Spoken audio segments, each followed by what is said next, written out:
Hello and welcome to the SimHanger. My name's Mark, the SimHanger for all things flight sim related. Thranda Designs have just released an update for their Beaver, the de Havilland Canada -2. In addition to skis and tundra tyres, you now have floats, so now you can take the Beaver for a swim. Thranda Designs DHC-2 is my favourite Xplane aircraft. It's total immersion and fantastic in VR as well. We're at London City Airport and we're going to be taking it for a dip in the Thames to see how she handles. The Seaplane version of the Beaver comes with a number of options. You can have standard floats, or for more versatility you can have retractable gear. Now putting the gear down, man, that looks crazy. But I love the animation. Those are pretty big floats. I wonder how she'll handle. You also get water rudders that can be extended or retracted. Well, it's time to get going. We're going to fly straight out runway 27, straight over London City, following the Thames in a westerly direction. We're in VR and I'm flying in the HP Reverb G1. My G2 having been on order, well, forever.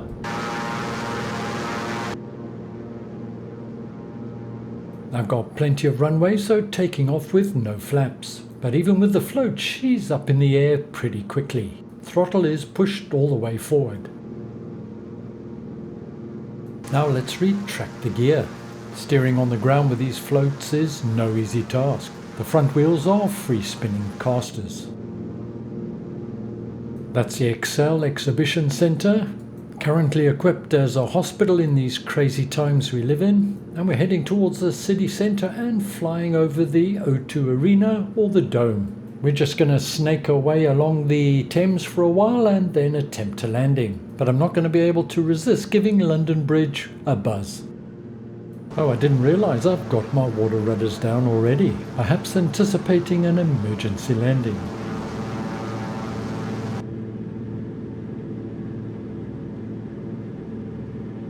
My compliments to Thranda Designs. With the float, she feels heavier, she handles differently, she's more sluggish, as you'd expect her to be.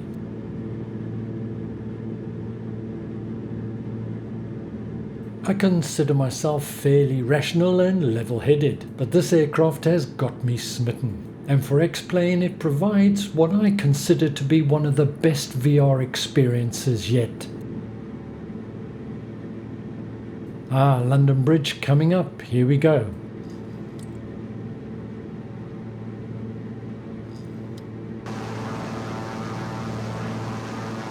Oh, a little higher than I expected to be. I might have lost an antenna or two there. St. Paul's Cathedral ahead on the right. We're going to follow the Thames down and we'll be passing the London Eye shortly. As most of you will be aware, VR for Microsoft Flight Simulator is coming out imminently, and I look forward to trying it in my G1. If I'm happy, well, I'm definitely going to cancel the G2 headset. But let me be clear, I think the G2 is the best headset on the market. But as I already have a G1, the appeal is less. And the launch of this new product has been somewhat chaotic, even making allowances for the supply chain problems worldwide at the moment. That's the Houses of Parliament and Big Ben.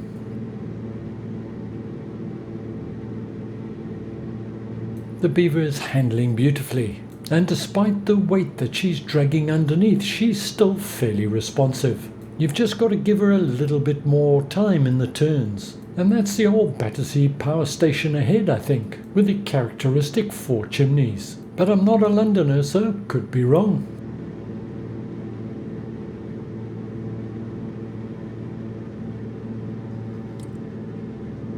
We'll be going for a landing shortly, but I just want to have a look at this train.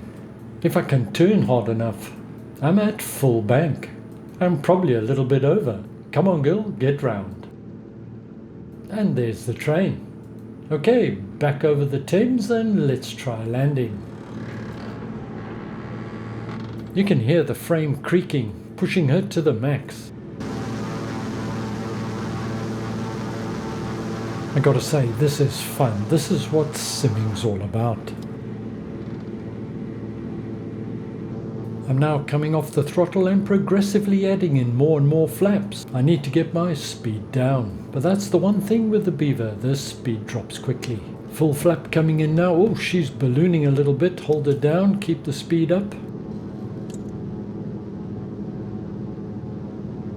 At around 70 knots.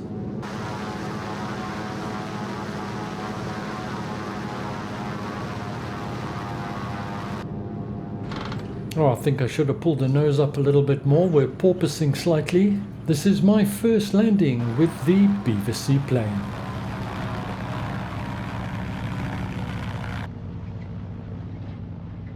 Well, we're down in one piece. I'm going to turn around, take off again and try a no flaps landing.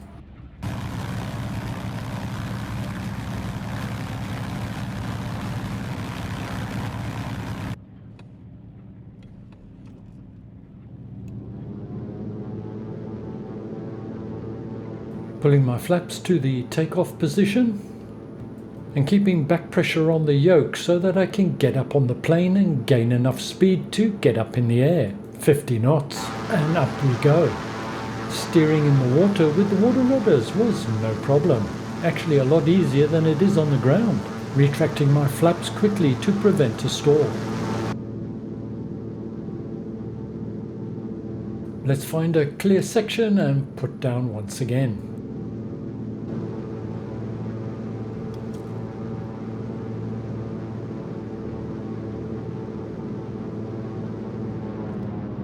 Power off, nose up, no flaps.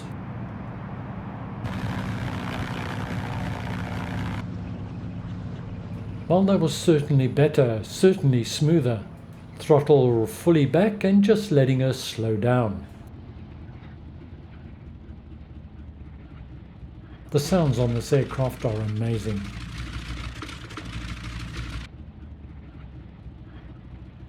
Sorry, what was that? No, sorry, I don't have any extra sick bags. The Thranda Beaver is great fun, and even more so in VR, and not bad for my third landing. What about my second landing, you say? Well, we don't really talk about that. Thank you very much for joining me. I hope you found it useful and informative. See you again soon. Bye for now.